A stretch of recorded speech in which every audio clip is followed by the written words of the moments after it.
So I've just been dropped off the truck stop that I mentioned in the previous video. That was basically a brothel. I think most truck stops probably are brothels, so I don't think it's anything unique. I waited outside, and of course all the truckers head to the border for 8 AM. That's when the Chinese border opens, which is that way, the way I came from Kashgar. And so there was like no vehicles, and all the vehicles that were stopped there had obviously arrived from China last night late, so they were heading the wrong direction. So it took a little longer than I thought, in a prime kind of hitchhiking location to get a truck. But there was a car that was actually broke down. I think two like shepherd guys that were obviously working out somewhere in here in this landscape, and they no doubt visit that place for booze and a shag. They actually just offered me vodka as well, and they were repairing their car, so I didn't think I'd get a ride with them, even though it was situated in the right direction. But yeah, people are just so fucking nice in Kyrgyzstan, honestly. And I'm gonna do the videos that I referred to in the previous little clip on the way now, walking. So I've got about 3.5 hours. And the story's just so fucking crazy. Excuse my French, but the story's so crazy that it really needs to be told. If not for other people, but for my own little archive, let's say, which is what I really use YouTube for. Hence why there's so many uploads. If people are thinking, oh god, this guy's uploading like 20 videos at a time, it's mainly because in China it's a problem with the Wi-Fi, and I don't have time to upload constantly. And I only really got the Wi-Fi to work recently, so I was uploading in bulk, and especially in the last couple of days, because obviously you've got all these bloggers and these silly Americans that are just fearful of everything in life, and they think, oh, you're going to get interrogated, people are going to fucking steal your files and all this kind of stuff. And yeah, the Chinese do definitely question you and keep you longer, simply for being a little bit unconventional. But yeah, I had no issues at the board, and I'll explain that, like I said in the video. But because of that little fear, I thought it's best to at least upload them in case, not just the Chinese border, but in case you lose your phone and stuff like that. That's why it's always good to have a cloud service and back up all your files. Yeah, so anyway, for a tangent as usual, this is 3.5 hours walk minimum. So let's say 4 with maybe a little break and some videos and viewings, kind of sight viewing.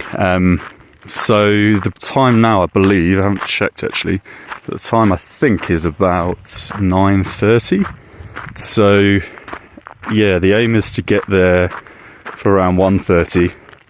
I think 1.5 hours is sufficient for the site itself. So by 3 I'll be back, be at the road for 7:30. That gives me 1.5 hours daylight, which is absolutely sufficient. And I know, because I took this route yesterday, as I said, from up there, there's so many trucks that obviously cross the border late at night and stop in the place that I've just slept at. So getting to Narin should be fine. And Narin's a 2-hour drive.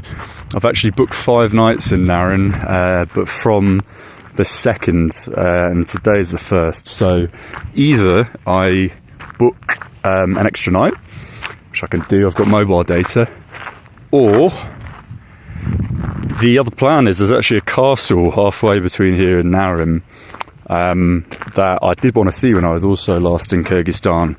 I was planning on doing it with Tash-Rabat, but it was quite expensive to get from Narin to here, because there's no public transport, as you can imagine. So, private taxi all the way, and then you account for the service back, irrespective if you plan on returning.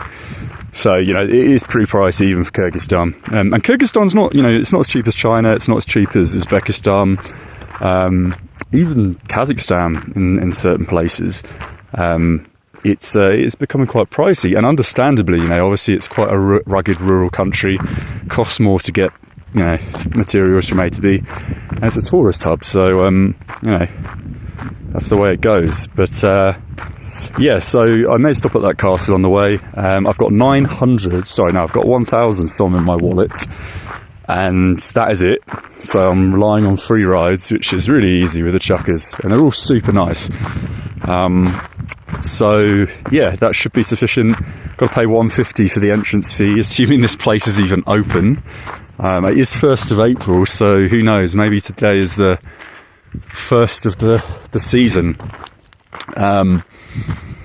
And then, yeah, I probably need to buy some water as well, unless someone can refill it for me. So it leaves me probably with around 800, which is about £7, and that should be all right with a haggle if at a kind of shittier guest house. I mean, that place there that I stayed at, the trucker place, I probably did get ripped off. That's £1,009 without breakfast or any food. The water was broken, so though the bathrooms were all new, I couldn't use any of them. I had to use the most disgusting toilet in the back of the yard, so it seems a bit pricey. That said, maybe it is for the room, and there were 3 beds in there, so 3 truckers sharing is probably around what they would ordinarily pay.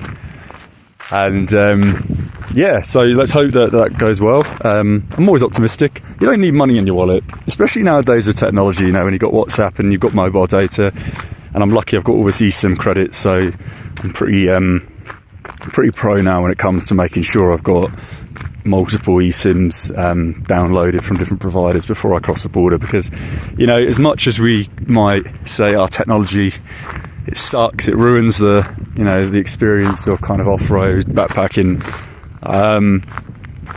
that may well be, but we need to access your bank account. And maps and stuff, you can try and live your old school little life with your OS maps, your paper form that gets saturated in rain when it's kind of heaving down. The reality is time moves on, and it's just so much more efficient to use like Maps.me or Google Maps or Polar or any of these kind of navigation systems, and all the other things that come with it. It's nice to bang on some music from time to time. So I'm not against having internet. It's about how you use it, really, isn't it?